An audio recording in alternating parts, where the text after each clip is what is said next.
మనకి మన శరీరంలో మొత్తం 11 బాడీ సిస్టమ్స్ ఉంటాయి.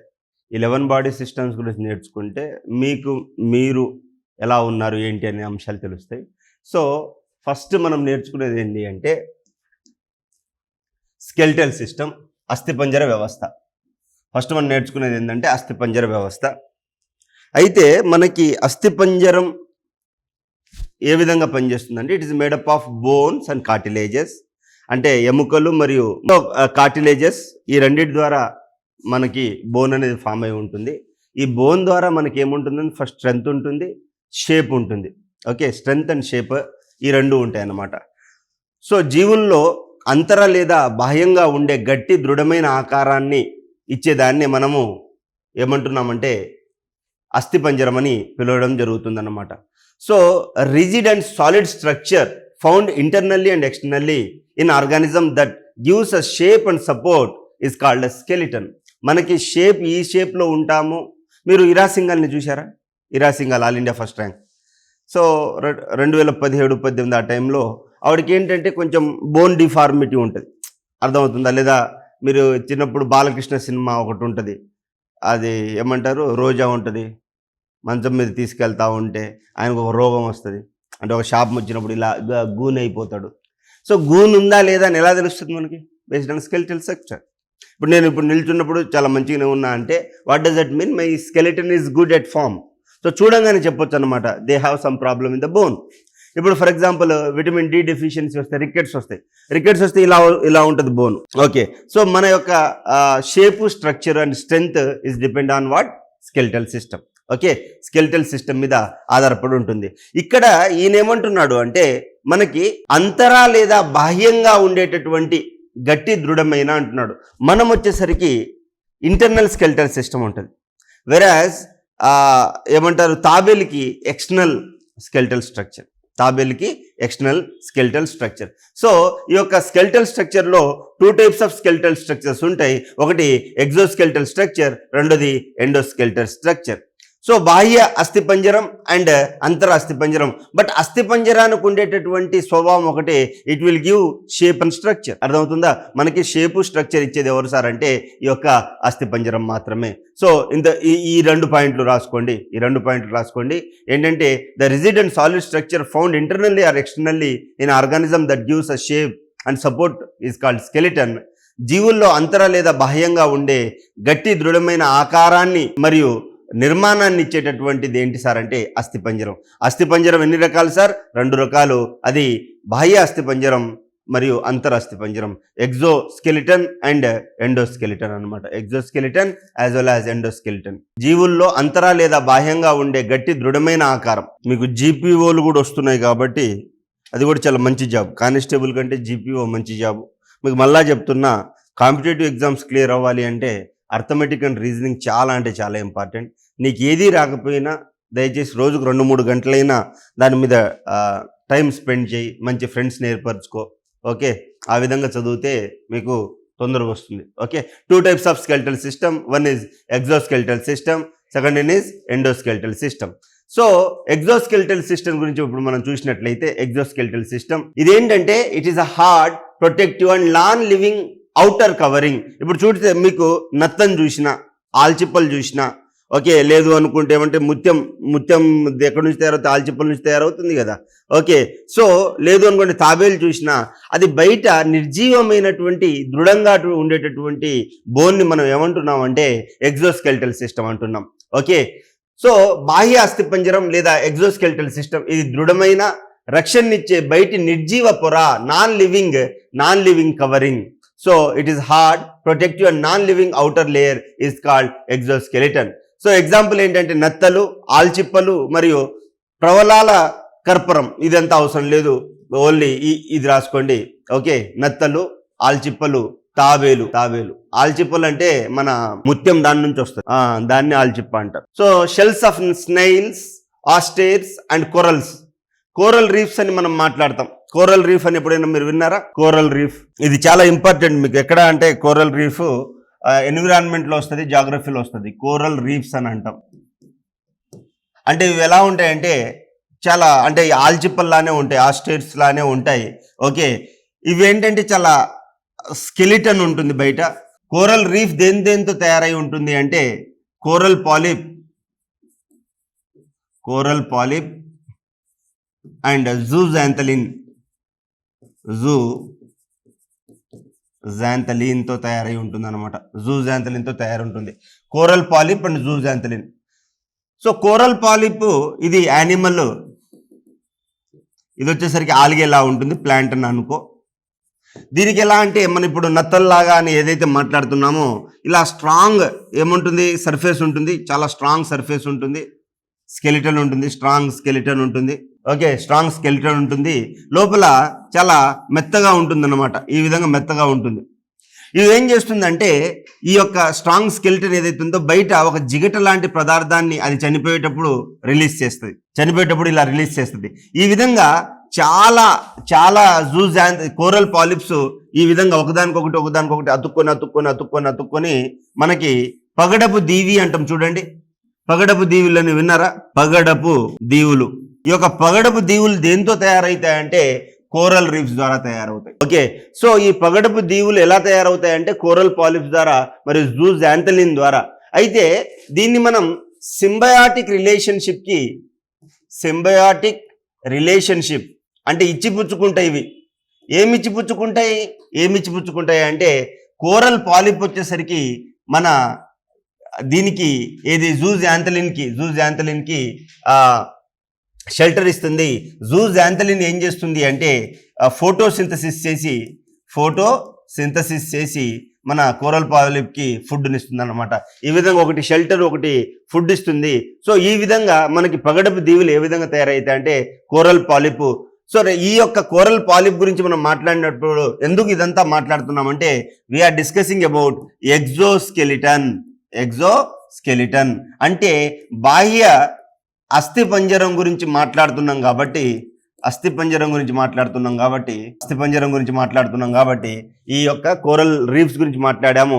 అండ్ ఇది మీకు జాగ్రఫీలో ఎన్విరాన్మెంట్లో వస్తుంది, ఇక్కడ రాదు. సో మీకు అంటే ఈ ఎస్ఐ కానిస్టేబుల్ ప్రిపేర్ అయ్యే వాళ్ళు ఏం చేస్తారంటే చిన్న నాలెడ్జ్ తెచ్చుకొని అక్కడే మర్చిపోతారు. అదే ఎస్ఐ కానిస్టేబుల్ ప్రిపేర్ అయ్యే వాళ్ళకి సివిల్స్ ప్రిపేర్ అయ్యే తేడా ఏంటంటే ఇప్పుడు నేనేం చెప్పా, ఎగ్జోస్కెలిటన్ గురించి చెప్పా. ఈ ఎగ్జోస్కెలిటన్ ఎండోస్కెలిటన్ రెండు చెప్పా. ఎగ్జోస్కెలిటన్ అంటే బాహ్య అస్థిపంజరం, స్కెలిటల్ స్ట్రక్చర్ అంటే అంతరాస్థిపంజరం. ఇప్పుడు బాహ్య అస్థిపంజరానికి ఎగ్జాంపుల్ ఏంటి, నత్తలు లేదా తాబేలు, ఇవన్నీ చెప్పా. సో ఇంకో ఎగ్జాంపుల్ ఏం చెప్పా నేను, కోరల్ రీఫ్ అని చెప్పా, కోరల్ పాలిప్ అని చెప్పా. ఇప్పుడు ఇంతవరకు మీరు ఆగిపోతారు. అదే గ్రూప్ 1 సివిల్స్ వాళ్ళు ఏం చేస్తారంటే ఈ కోరల్ పాలిప్ నేను ఎక్కడో విన్నా అంటే ఈ కోరల్ పాలిప్ ఎక్కడ ఉంటుంది, సముద్రంలో. పగడపు దీవులు ఎక్కడ ఉంటాయి, సముద్రంలో ఉంటుంది అన్నమాట. ఓకే, ఈ 2 టైప్స్ ఉంటాయి అన్నమాట. Okay, 2 types of coral reefs అని ఉంటాయి. అవి ఫర్దర్గా చదువుకున్నట్లయితే అది ఎన్విరాన్మెంట్లో, జాగ్రఫీలో, ఇంటర్నేషనల్ రిలేషన్స్లో, ట్రేడ్లో, డిఫెన్స్లో ఏ విధంగా పనికొస్తుంది అనేది ఏది ఈ కోరల్ రీఫ్స్ అనేవి. అర్థమవుతుందా? ఇదంతా యూపీఎస్సీ వాడు చూస్తారు, మీరు కొంచెం చదివేసి వెళ్ళిపోతారు. అందుకోసం వాడు ఎస్పీ అవుతాడు, నువ్వు కానిస్టేబుల్ అవుతావు. కొంచెమే స్కెలిటల్ సిస్టమే. యూపీఎస్సీ వాడు ఎంతవరకు ఆలోచించాడు, దీని ద్వారా పగడపు దీవి తయారైంది అంటే అదో దీవే కదా. అంటే అక్కడ ఎన్ని రిసోర్సెస్ ఉంటాయి, ఎకానమీ అయిపోతుంది. అది సముద్రంలో ఉంటుంది కాబట్టి జాగ్రఫీ అయిపోతుంది. అది ఒక ఐలాండ్లా ఉంటుంది కాబట్టి అక్కడ డిఫెన్స్ సెక్టర్ ఉపయోగించుకోవచ్చు. అది ఎంత దూరంలో ఉంది, ఓకే, అది మాల్దీవ్ దగ్గర ఉందా లేకపోతే ఎక్కడుంది అనేది ఇంటర్నేషనల్ రిలేషన్. ఈ విధంగా సివిల్ సర్వీసెస్ వాడు ఏం చేస్తారంటే వేరే సబ్జెక్ట్స్ అన్నిటినీ ఒకటే పాయింట్ దగ్గర అన్ని కలుపుతాడు. కాబట్టి ఒక పాయింట్ మీద వాడు 200 కాదు 1500 పదాలతో రాయమన్నా సరే ఆన్సర్ రాస్తారు. మీరు అస్థిపంజరం దగ్గరే ఉండిపోతారు. అందుకోసం వాడు కమాండ్ చేస్తాడు, నువ్వు కమాండ్ ఫాలో అవుతావు. అది డిఫరెన్స్. సో నీ ఆలోచన కూడా ఇంత దూరంలో ఉంటే నువ్వు కూడా డెఫినెట్గా ఏదో రోజు ఐఏఎస్ ఐపీఎస్ అవుతావు. బట్ మనకు అంత పెద్ద చదువులు ఎందుకులే కానీ చూద్దాం. అయితే ఇది బాహ్య అస్థిపంజరం. ఓకే, సో నత్తలు, ఆల్చిప్పలు, ఓకే, వీటిని exoskeletons of insects. So hair, snails, horns, feathers of the vertebrates and fish scales. అంటే ఇప్పుడు మనము ఏమంటారు, ఇన్సెక్ట్స్లో ఈ యొక్క పురుగులు ఉంటాయి చూడండి, కీటకాలు. ఆ కీటకాలలో ఇప్పుడు ఏమంటారు, కాక్రోచ్ ఉంది. కాక్రోచ్కి ఉండేది కూడా ఎగ్జోస్కెలిటనే, చీమకు కూడా ఎగ్జోస్కెలిటనే. Okay, so majority of the insects has the exoskeleton. Okay. And cartilage fishes do not have the exoskeleton. అంటే ఇప్పుడు మనం ఫిషెస్ ఉన్నాయి చూడండి, మన చేపలకి చాలా వాటికి బయట స్కెలిటన్ ఉండదు, లోపల స్కెలిటనే ఉంటుంది. ఓకే, సో ఇంత టెక్నికాలిటీ అవసరం లేదు మీకు. నెక్స్ట్ వచ్చేసరికి అస్థిపంజరం, అంతరస్థిపంజరం, endoskeleton. It is located inside the body and provides a definite shape and mechanical support to the body. Okay, ఇది శరీరం లోపల ఉండి శరీరాన్ని నిర్దిష్ట ఆకారాన్ని, యాంత్రిక ఆధారాన్ని కూడా ఇస్తుంది. సరే, నాకు ఎప్పుడు తెలిసింది అంటే, ఫర్ ఎగ్జాంపుల్ ఎవరికైనా కాలు కానీ లేకపోతే హ్యాండ్ కానీ ఫ్రాక్చర్ అయినప్పుడు నీకు బోన్ విలువ తెలుస్తుంది. అంతవరకు you don't appreciate the bone. ఏమని అంటారంటే, నాకు స్పెట్స్ వచ్చే ముందు ఏమంటారు, ఆ హాస్పిటల్కి వెళ్ళినప్పుడు వాడు ఒకటి చెప్తాడు, స్పెట్స్ పెట్టుకున్నప్పుడు ఒకలాగా, స్పెట్స్ తీసేసిన తర్వాత ఒకలా ప్రపంచం కనిపిస్తుందని. నిజంగా స్పెట్స్ పెట్టుకున్న తర్వాత ప్రపంచం చాలా అందంగా కనిపించడం స్టార్ట్ అయింది. సో అదే మాదిరిగా బోన్ ఉంది చూడండి, ఈ బోన్ కనుక లేకపోతే నువ్వు కదలలేవు. ఓకే, సో మూమెంట్ నీ మెకానికల్ సపోర్ట్. అంటే ఇప్పుడు నేను ఇలా చేతులు ఊపుతున్నా అంటే ఏంటి, ఇది మెకానికల్ సపోర్ట్. ఈ మెకానికల్ సపోర్ట్ ఎవరు ఇస్తున్నారు? నాకు ఆ బోనే ఇస్తుంది. ఓకే, సో మనం ఏంటంటే we don't thank to any one basically. ఇప్పుడు మన అమ్మ నాన్నకు కూడా మనం ఏమంటాం, నువ్వు నాకేం పెట్టావని అంటాం. ఓకే, అదే మనం బయట ఎక్కడో వర్షం వచ్చిందనుకో, ఒక 2 నిమిషాలు ఎవరైనా షెల్టర్ ఇస్తే మనం ఏమంటాం, అమ్మో నువ్వు నాకు చాలా షెల్టర్ ఇచ్చినావు, థ్యాంక్ యూ అని షట్టుకోటి దండాలు పెడతాం. మరి పుట్టినప్పటి నుంచి మనకు షెల్టర్ ఎవరు ఇస్తున్నారు? అమ్మ నాన్నే ఇస్తున్నారు. బట్ మనం ఏమంటాం, మన అమ్మ నాన్నని ఒక 2000 3000 నువ్వు ఎక్కువ అడిగాను, పంపించలేదు, ఎందుకన్నావు నువ్వు నన్ను, నువ్వు నేను చూసినావు అంటావా లేదా? అంటే వీఆర్ రిగార్డ్లెస్ ఆఫ్ లైక్ థ్యాంక్లెస్నెస్ ఎక్కువ ఉంది మనలో, అర్థమవుతుందా? సో మన అమ్మ నాన్నే ఏమన్నట్లేదు. రెండోది ఏంటంటే, మనం ఎవరైనా చనిపోయారనుకో లేదా ఐసీయూలో ఉన్నారనుకో, ఏమంటాం, ఒక్కసారి గాలి పీల్చుకో, ఒక్కసారి నన్ను చూడు అంటావు. ఇప్పుడు నేను 24 గంటలు నిన్ను చూస్తున్నాను, నువ్వు నన్ను ఏమని అంటున్నావా? అనట్లేదు. ఒక్క శ్వాస పీలిస్తే చాలు అంటాం, లాస్ట్ శ్వాస ఒక్కటి పీలిస్తే చాలు అంటాం. ఇప్పుడు నువ్వు ఇన్ని శ్వాసలు పీలుస్తున్నప్పుడు నేను థ్యాంక్స్ చెప్పలేదు. అంటే వీఆర్ సో థ్యాంక్లెస్, అర్థమవుతుందా? సో బోన్కి కానీ మజిల్కి కానీ బాడీకి నువ్వు ఏం చేయాలంటే అప్పుడప్పుడు థ్యాంక్స్ చెప్తూ ఉండాలన్నమాట. ఓకే, సో ఆ విధంగా నీకు mechanical support and definite shape ఇస్తుంది. సో ఇది మన శరీరం లోపల ఉండి శరీర నిర్దిష్ట ఆకారాన్ని మరియు యాంత్రిక ఆధారాన్ని కూడా ఇస్తుంది. It consist of 2 types of skeletal tissues. ఒకటి మృదులాస్థి కార్టిలేజ్, రెండోది ఎముకలు. ఓకే, సో ఇదంతా రాయాల్సిన అవసరం లేదు, ఈ 2 పాయింట్లు రాయండి చాలు. ఈ 2 పాయింట్లు రాయండి. The bone consist of 2 skeletal tissues, one is cartilage, second is the bone. అంటే మనకి ఎముకల్లో 2 ఉంటాయి, ఒకటి మృదులాస్థి, రెండోది ఎముక అంటే స్ట్రాంగ్గా ఉంటుంది, మధ్యలో ఇక్కడ మెత్తగా ఉంటుంది చూడండి. బోన్కు మధ్యలో ఉండేదాన్ని మనం ఏమంటున్నామంటే కార్టిలేజ్ అంటున్నాం. ఈ కార్టిలేజ్ ఏం చేస్తుంది సార్ అంటే, మనకి మెకానికల్ సపోర్ట్ ఇస్తుంది అండ్ ఫ్రిక్షన్ని తీసుకుంటుంది అన్నమాట. ఓకే, మనం మూవ్మెంట్ చేసినప్పుడు చాలా ఇదవుతుంది, ఏమవుతుంది, రప్చర్ అవుతుంది అన్నమాట. ఫర్ ఎగ్జాంపుల్ ఇప్పుడు చూడండి, ఇది ఒక బోన్ అనుకోండి, నేను ఇలా అన్నా అనుకోండి, ఏం సౌండ్ వస్తుందా లేదా? అందుకోసం మనకి ఎముకలు అరిగిపోతే, మోకాలు చిప్పలు అరిగిపోయినాయి అంటే ఎముకలు అరిగిపోవు, లోపల మధ్యలో ఉండే కార్టిలేజ్ అరిగిపోతుంది. ఇలా అరిగిపోయి ఏం చేస్తాము అంటే, అరిగిపోయి బోన్స్ అరగడం స్టార్ట్ అవుతాయి అన్నమాట. అది చాలా పెయిన్ఫుల్గా ఉంటుంది. ఓకే, సో ఈ మృదులాస్థి చాలా ఇంపార్టెంట్, కార్టిలేజ్ అనేది చాలా ఇంపార్టెంట్. మరి అది స్ట్రాంగ్గా ఎలా ఉంచుకోవాలి సార్ అంటే, నువ్వు చేయాల్సింది ఒకటే, రెగ్యులర్ ఎక్సర్సైజ్ చేయాలి. ఎప్పుడైతే నువ్వు రెగ్యులర్ ఎక్సర్సైజ్ చేస్తావో, కార్టిలేజ్కి అంటే బోన్కి కార్టిలేజ్కి సపోర్ట్ చేసే మజిల్స్ ఉంటాయి, అవి స్ట్రెంగ్త్ ఉన్నాయనుకోండి, దాని మీద ప్రెషర్ పడదు. ఓకే, మన తాత ముత్తాతలు కర్రలతో ఆయన 110-120 సంవత్సరాలు ఎట్లా బతికారు అంటే, because their muscles are so strong, not only the bone, the muscles are so strong అనమాట. రెండోది ఏంటి అంటే మెనోపాస్ అని అంటాం. అంటే ఉమెన్లో 45 to 53 years వచ్చిందనుకోండి, మెన్స్ట్రువల్ సైకిల్ ఆగిపోతుంది. లేదా మనకి ఊర్లలో మాట్లాడినప్పుడు పెద్ద ఆపరేషన్ అయింది అంటాం. పెద్ద ఆపరేషన్ ఏంటంటే గర్భసంచి తీసేయడం. ఓకే, దాన్ని హిస్టెక్టమీ అంటాం. ఇంగ్లీష్లో ఏమంటారంటే దాన్ని టెక్నికల్గా హిస్టెక్టమీ. అది తీసేసినప్పుడు ఏమవుతుంది సార్ అంటే, ఉమెన్లో ఈస్ట్రోజన్ ప్రొడ్యూస్ అయితేనే కాల్షియం అబ్జార్ప్షన్ జరుగుతుంది. సో నువ్వు కాల్షియం అబ్జార్ప్షన్ జరగలేకపోతే నువ్వు ఏం చేస్తావు సార్ అంటే, మన bone is made up of calcium. Okay, మన హార్ట్ దేంతో పనిచేస్తుంది అంటే కాల్షియం అయాన్తో పనిచేస్తుంది. ఓకే, ఈ హార్ట్ పని చేయాలంటే కాల్షియం కావాలి కదా. అందుకోసం ఎప్పుడైతే నీకు పెద్ద ఆపరేషన్ అయిన తర్వాత కాల్షియం ఇంటేక్ ఉండదు. మన ఇంట్లలో మనం చూసుకున్నట్లయితే, మన అమ్మ మనకి 2-3 గ్లాసులు పాలు మనకే పోస్తే అమ్మ ఎప్పుడు తాగదు. ఫర్ ఎగ్జాంపుల్ గుడ్లు ఉన్నాయనుకో, నువ్వే 2-3 గుడ్లు తింటావు, అమ్మ తిందా లేదా నీకు అవసరం లేదు. నాన్ వెజ్ కూడా వండినప్పుడు నువ్వేం చేస్తావు, తట్టడు నువ్వే వేసుకుంటావు, అమ్మకు మిగిలిందా లేదా మనం ఎందుకు, మనం పట్టించుకోం కాబట్టి. ఓకే, సో అలా అని కాకుండా ఇప్పుడు ఏమవుతుంది అంటే నీకు ఈ బోన్లో ఉండేటటువంటి కాల్షియం మొత్తం గుండెకి లేదా ఇతర మజిల్కి పనికొస్తుంది కాబట్టి ఈ బోన్ చాలా వీక్ అయిపోయి బోన్లో హోల్స్ పడతాయి. దాన్ని ఆస్టియోపోరోసిస్ అంటాం. ఈ విధంగా ఉన్నప్పుడు కింద పడ్డప్పుడు లటకం చెయ్యి ఇరిగిపోవడం, కాలు ఇరిగిపోవడం జరుగుతుంది. అందుకోసం మీరేం చేయాలంటే త్వరగా చదివేసి ఎస్ఐ కానిస్టేబుల్ అయిపోయి మీ పేరెంట్స్కి ఆ ఎగ్ అంటే ఎవ్రీడే ఓకే 2 ఎగ్ 1 పాలు ఆ విధంగా ఇస్తే మీ మదర్ హెల్త్ లేదా ఉమెన్ హెల్త్ చాలా స్ట్రాంగ్గా ఉంటుంది. సో ఈ విధంగా మృదులాస్థి అంటే మధ్యలో ఉండేది ఇలా బోన్ ఉంది అనుకోండి, ఈ బోన్కు మధ్యలో ఉండేదాన్ని మృదులాస్థి అంటాము. అండ్ ఇవి ఎముకలు అన్నమాట. మృదులాస్థి bones that are the soft and flexible are called cartilages. మెత్తగా మృదువుగా ఉండే ఎముకలను మృదులాస్థులు, ఓకే, గ్రిసిల్ అని కూడా అంటారు. Okay, this study of cartilage known as chondrology. చాలా ఇంపార్టెంట్. ఇది రాసుకోండి, ఇది ఒకటి రాసుకోండి, మీకు అంత టెక్నికాలిటీ అవసరం లేదు. ఏది ఎస్ఐ కానిస్టేబుల్ ఏది ఇంపార్టెంట్ ఏది రాసుకోమంటున్నా అది రాసుకోండి, మిగతా ఏం లేదు. ఓకే, మనకి టైప్స్ ఆఫ్ స్కెలిటల్ సిస్టమ్ 2 ఉంటాయి. ఒకటి మృదులాస్థి కార్టిలేజ్, రెండోది ఎముకలు. మనకి ఇక్కడ మృదులాస్థిలో స్టడీ ఆఫ్ మృదులాస్థి ఏంటంటే chondrology. Okay, chondrology. Study of cartilage is the chondrology. Study of cartilage is called chondrology. ఇంతవరకు ఎగ్జామ్లు అడుగుతారు, ఇంతకు మించి నువ్వు చదవాల్సిన అవసరం లేదు, నువ్వు ఎంబీబీఎస్ డాక్టర్ అవ్వలేవు, ఎందుకంటే దానికి ఎంబీబీఎస్ చదవాలి కాబట్టి. ఓకే, మీకు అర్థమవుతుందా సబ్జెక్ట్ని ఏ విధంగా ఇంటర్లింక్ చేసుకోవాలి? నేను చెప్పేది బయాలజీనే, కానీ నీకు జాగ్రఫీ, ఎన్విరాన్మెంటు, ఎకానమీ అన్ని దీంట్లోనే ఉంటాయి. అర్థమవుతుందా?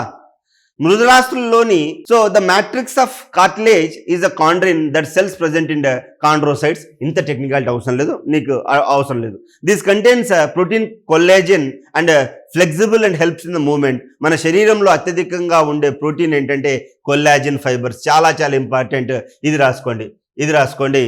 దిస్ కంటైన్స్ ప్రోటీన్ అంటే ఈ యొక్క కార్టిలేజ్ లో ఏ ప్రోటీన్ ఉంటుంది అంటే కొల్లాజెన్ ఫైబర్స్ ఉంటుంది. కొల్లాజెన్. Okay, collagen. ఓకే, మన శరీరంలో అత్యధికంగా ఉండే ప్రోటీన్ ఏంటంటే కొల్లాజెన్. చాలా ఇంపార్టెంట్. Collagen fibre. మన శరీరంలో అత్యధికంగా ఎక్కువ ఉండే ప్రోటీన్ ఏంటి సార్ అంటే అత్యధికంగా ఎక్కువ ఉండే ప్రోటీన్ ఏంటి? కొల్లాజెన్. చాలా ఇంపార్టెంట్. ఇది ఎగ్జామ్ లో అడుగుతారు. నేను ఏదైతే ఎగ్జామ్ లో అడుగుతారని చెప్తున్నానో అదే ఎగ్జామ్ లో అడుగుతారు. మిగతా ఏం రాయొద్దు మీరు. అదేంటంటే కొంచెం మీకు ఒక అవగాహన ఇవ్వడానికే తప్ప దేనికి పనికిరాదు అది. ఓకే, అర్థమవుతుందా? మన శరీరంలో అత్యధికంగా ఎక్కువగా ఉండే ప్రోటీన్ ఏంటంటే the collagen is the most abundant protein in the human body. Collagen is the most abundant protein in the human body. Okay, next వచ్చేసరికి మృదులాస్థిలో ఉండే ప్రదేశాలు ఏంటంటే మీకు తెలుసు, ఈ చెవులు మృదులాస్థిలే, ముక్కు మృదులాస్థే, ఈ అలా డిఫరెంట్ ప్లేసెస్ లో ఉండేటటువంటి okay external ear, pinnae and tip of the nose. Tip of the nose, epiglottis. ఇదంతా కార్టిలేజ్. అందుకోసం మీరు మటన్ తిన్నప్పుడు ఇది తింటే కర్ అని నములుతుంది. ఓకే, సో నువ్వు తినేటప్పుడు కర్కర్ అని నములుతున్నావు అంటే నువ్వు చెప్పుకోవాలన్నమాట, ఎస్ నేను కార్టిలేజ్ తింటున్నాను. ఓకే, కార్టిలేజ్ తింటున్నానని చెప్పుకోవాలన్నమాట. Okay, next C shaped rings of the windpipe. Okay, skeletal of the shark. Okay, the cartilaginous fish. చాలా ఇంపార్టెంట్ అండి. షార్క్ కంప్లీట్ గా దాని బోన్ కార్టిలేజ్ తోనే తయారై ఉంటుంది. షార్క్ యొక్క బోన్ కంప్లీట్ గా కార్టిలేజ్ తోనే తయారవుతుంది. సో కార్టిలేజినియస్ ఫిష్ ఏంటంటే షార్క్. చాలా ఇంపార్టెంట్. ఇది రాసుకోండి. ఓకే, ఇది ఇంపార్టెంట్ బిట్. సొరచాప యొక్క అస్థిపంజరం మొత్తము ఈ యొక్క కార్టిలేజ్ తో తయారై ఉంటుంది. సొరచాప యొక్క అస్థిపంజరం మొత్తము మృదులాస్థితోనే తయారై ఉంటుంది అనమాట. ఓకే, గర్భంలో ఉండే శిశువు భ్రూణ స్థితిలో స్కెలిటల్ కంప్లీట్ గా మృదులాస్థి రూపంలో ఉంటుంది. మనం పొట్టలో ఉంటాం కదా శిశువు రూపంలో, అప్పుడు కంప్లీట్ గా బోన్ ఫామ్ అవ్వదు, చాలా మెత్తగా ఉంటాం. అందుకోసమే గర్భసంచి నుంచి గర్భద్వారం నుంచి అంత ఈజీగా రావడానికి మెయిన్ రీజన్ ఏంటంటే మన బోన్ అంత స్ట్రాంగ్గా ఫామ్ అవ్వదు, చాలా మెత్తగా ఉంటాం. ఓకే, చాలా మెత్తగా ఉంటాం అనమాట. Next embryonic stage of vertebrae. ఇదంతా అవసరం లేదు. సరే, ఇంతవరకు చాలు. ఇది ఒక్కటి అడుగుతారు. కార్టిలేజినస్ ఫిష్ ఏంటంటే సొరచాప కంప్లీట్గా కార్టిలేజ్ రూపంలో ఉంటుంది. ఇంతవరకు అదొకటి బిట్టు పనికి వస్తుంది. నౌ మనం ఇప్పుడు ఎముకల గురించి చదువుతాం. గట్టిగా దృఢంగా ఉండే ఎముకలను అస్థి అంటాం. ఓకే, అస్థి పంజరం అంటాం చూడండి. Okay, hard and strong structure called bone. Okay, the hard and strong structure is called bone. You know need to right all those things. Okay, నేను ఏదైతే రాయమంటానో అది రాయండి సరిపోతుంది. The study of bone is called osteology. చాలా చాలా important. Study of bone is called osteology. Osteo అంటే bone, osteo అంటే bone, చాలా చాలా ఇంపార్టెంట్ అండి. ఓకే, వీటి యొక్క అధ్యయనాన్ని ఆస్టియాలజీ అంటాము. ఆస్టియో అంటే ఏంటి? బోన్ అని అర్థం అనమాట. ఓకే, ఆస్టియో అంటే బోన్ అని అర్థం అనమాట. ఆస్టియో అంటే బోన్, ఆస్టియో అంటే బోన్, అందుకోసం ఆస్టియోపోరోసిస్ అన్న. పోర్ అంటే ఏంటి? రంధ్రాలు. ఆస్టియో అంటే బోన్, పోరోసిస్ అంటే రంధ్రాలు, అంటే బోన్ లో రంధ్రాలు పడితే దాన్ని ఆస్టియోపోరోసిస్ అంటాం. అందుకోసం మన అమ్మ వాళ్ళకి మీరు ఏం చేయాలి? మీరు కూలి పని చేస్తారా, ఏం చేస్తారో మీ ఇష్టం. మీ అమ్మ కంపల్సరీ ఒక గ్లాసుడు పాలు తాపించాలి, ఒక గుడ్డు 2 గుడ్లు తినిపించాలి. నువ్వు వెళ్ళి తట్టడు గుడ్లు నీ నోట్లో వేసుకోవడం కాదు. ఓకే, బోన్ మీరు ఎప్పుడైనా నాన్ వెజ్ వండినప్పుడు నువ్వు తట్టెడు వేసుకోవడం కాదు, మీ మదర్కి కూడా ఎంతో కొంత అర్థమవుతుంది. మన ఇంట్లో అంతే చేస్తారు కదా. అమ్మ ఏం చేస్తుంది? ఉన్నాళ్ళు అందరికీ వేసేసి అమ్మ పచ్చడి మెతుకులతో తిన్నావు, లేకపోతే ఆ గ్రేవీతో తిన్నావు చేస్తుంది కదా. అట్లా కాదు, నీ ప్లేట్లో 10 ముక్కలు ఉంటే ఒక 2 ముక్కలు 4 ముక్కలు తిని మిగతా మీ మదర్కి పెట్టు, సరేనా? లేదా తొందర జాబ్ తీసుకొచ్చుకో, ఆ విధంగా చెయ్యి. సరే, the cells found in the bones called as osteocytes. వాటిలో ఉండేటటువంటి బోన్స్ని మనం ఏమంటున్నాం? సెల్స్ని ఆస్టియోసైట్స్ అంటాము. వీటిలో ఉండే కణాలని మనం ఆస్టియోసైట్స్ అంటాము. వీటిలో ఉండే కణాలని మనం ఆస్టియో అనే పేరు రాగానే ఏం కనిపించాలి మీకు? బోన్. Okay okay. సో ఎముకల యొక్క నిర్మాణాత్మక క్రియాత్మక ప్రమాణము Haversian system or osteon system అని కూడా అంటాం అనమాట. The structural functional unit of the bone is called Haversian system లేదా ఆస్టియాన్ అని అంటాం. చాలా చాలా చాలా చాలా ఇంపార్టెంట్. ఎముకల యొక్క నిర్మాణాత్మక క్రియాత్మక ప్రమాణాన్ని హెవర్షియస్ వ్యవస్థ లేదా ఆస్టియస్ అని కూడా పిలుస్తారు. చాలా చాలా important. The structural and functional unit of the bone is Haversian system or osteon. ఎముకల యొక్క నిర్మాణాత్మక క్రియాత్మక ప్రమాణాన్ని ఏమంటున్నాం అంటే హెవర్షియస్ వ్యవస్థ లేదా ఆస్టియస్ వ్యవస్థ అని పిలుస్తాము. చాలా చాలా చాలా ఇంపార్టెంట్, ఎగ్జామ్లో అడుగుతారు. అంటే ఇప్పుడు బోన్ అనేది మన లైఫ్కి ఎంత ఇంపార్టెంటో, బోన్కి ఆ యొక్క సెల్స్ ఉన్నాయి చూడు, ఆ సెల్స్ ఈ బోన్కి అంత ఇంపార్టెంట్. ఆ హెవర్షియన్స్ సిస్టమ్ అంటే ఈ యొక్క బోన్లో ఉండేటటువంటి సెల్స్. ఇప్పుడు బోన్ ఉందా? బోన్ దేంతో తయారైంది? బోన్ అనేది కాల్షియము ఫాస్ఫేట్తో తయారై ఉంటుంది. కొల్లాజన్ ఫైబర్స్ ఉంటాయి లోపల ఏముంటుంది? మజ్జ ఉంటుంది. మన రక్తం ఎక్కడి నుంచి తయారవుతుంది? బోన్ లోపల ఉన్నటువంటి మజ్జ నుంచి తయారవుతుంది. సో ఈ బోన్ అనేది ఒక్కొక్క సెల్ ఒకదానికొకటి ఒక ఆకారాన్ని ఉన్నాయి, ఒక స్ట్రక్చర్ ఉంది అని చెప్పింది ఎవరంటే హెవర్షియన్. ఈ యొక్క నిర్మాణాన్ని మొత్తాన్ని చదువుతున్నాం కాబట్టి structural and functional unit of the bone ఏంటంటే ఆ సిస్టాన్ని హెవర్షియన్ వ్యవస్థ లేదా ఆస్టియస్ వ్యవస్థ అని అంటాము. దీన్ని హెవర్షియన్ సిస్టమ్ ఆర్ ఆస్టియన్ సిస్టమ్ అంటాం. ఓకే, మీరు బోన్ని చూస్తే, మీరు ఎప్పుడైనా క్రికెట్ ఆడడానికి లేదా అక్కడిక్కడ వెళ్ళినప్పుడు, బయటికి వెళ్ళినప్పుడు ఎండిపోయిన బోన్ చూస్తారు. ఆ బోన్ ఎలా ఉంటుంది? ఒక వల ఇట్లా ఉన్నట్టు ఉంటుంది, ఒకదానికొకటి. అంత మనకి ఇప్పుడు బోన్ ఫ్రెష్గా ఉన్నప్పుడు స్ట్రాంగ్ ఉన్నట్టు ఉండదు, అర్థమవుతుంది. ఇలా మెష్లా ఉంటుంది అనమాట. అలా మెష్లా ఉండి ఒక స్ట్రాంగ్నెస్ ఉంటుంది. అదంతా కొల్లాజన్ ఫైబరే. ఓకే, సో ఈ యొక్క స్టడీని మనం హెవర్షియన్ సిస్టమ్ అని కూడా పిలుస్తాం అన్నమాట. సో ప్రాముఖ్యమైన ఎముకలు ఏంటి అని చూద్దాం. ప్రాముఖ్యమైన ఎముకలు. సో ఫీమర్, తొడ ఎముక, అతిపెద్ద పొడవైన గట్టి ఎముక. మన శరీరంలో అతి పొడవైన ఎముక ఏంటంటే ఫీమర్, తొంటి ఎముక. ఫీమర్ చాలా చాలా ఇంపార్టెంట్, రాసుకోండి. అతిపెద్ద పొడవైన గట్టి ఎముక ఫీమర్.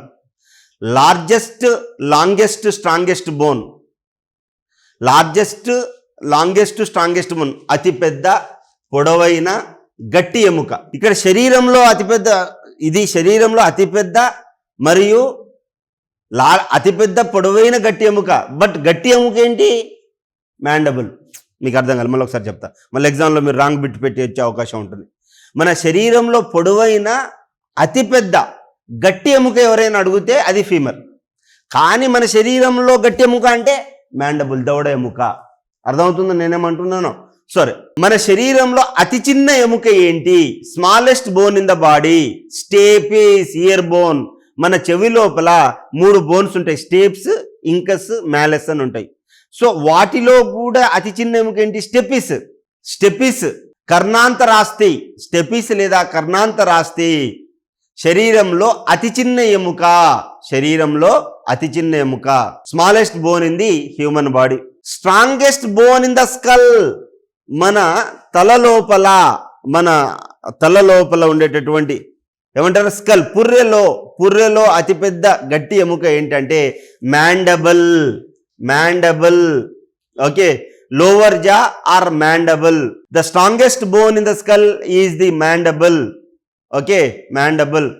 పుర్రెలో అతి గట్టి ఎముక ఏంటంటే మ్యాండబుల్. శరీరంలో కూడా అతి గట్టి ఎముక ఏంటంటే మ్యాండబుల్. ఇది మన శరీరంలో అతి గట్టి పదార్థం ఏంటి? ఎనామిల్. పంటి పైన ఉండేటటువంటి ఎనామిల్ అతి గట్టిగా ఉంటుంది. Strongest part. అర్థమవుతుందని నేనేం మాట్లాడుతున్నాను? ఓకే, సో ఈ విధంగా మనము కొన్ని ఫ్యాక్ట్స్ చూడడం జరిగింది. దాని తర్వాత మనం నెక్స్ట్ ఫర్దర్గా వెళ్తాం. రాసుకున్నారు ఇంతవరకు? Should I wait for some more time? Do you require a time? ఇవి కొన్ని బోన్స్, మీకు ఇంత టెక్నికాలిటీ అవసరం లేదు, బట్ ఒకసారి చెప్తూ ఉంటా, మీరు అర్థం చేసుకుంటుంటే no need to write anything. Okay, skeletal system చెప్తున్నాను కాబట్టి వీటి గురించి మీకు తెలియాలంటే ఫస్ట్ ఎముకల నిర్మాణం, formation of the bone. First cranial portion. ఈ యొక్క స్కల్ మొత్తాన్ని క్రేనియం అంటాం. Okay, cranial system. దాని ముఖ భాగం ఫేషియల్ పోర్షన్. క్రేనియం తర్వాత ఫేస్.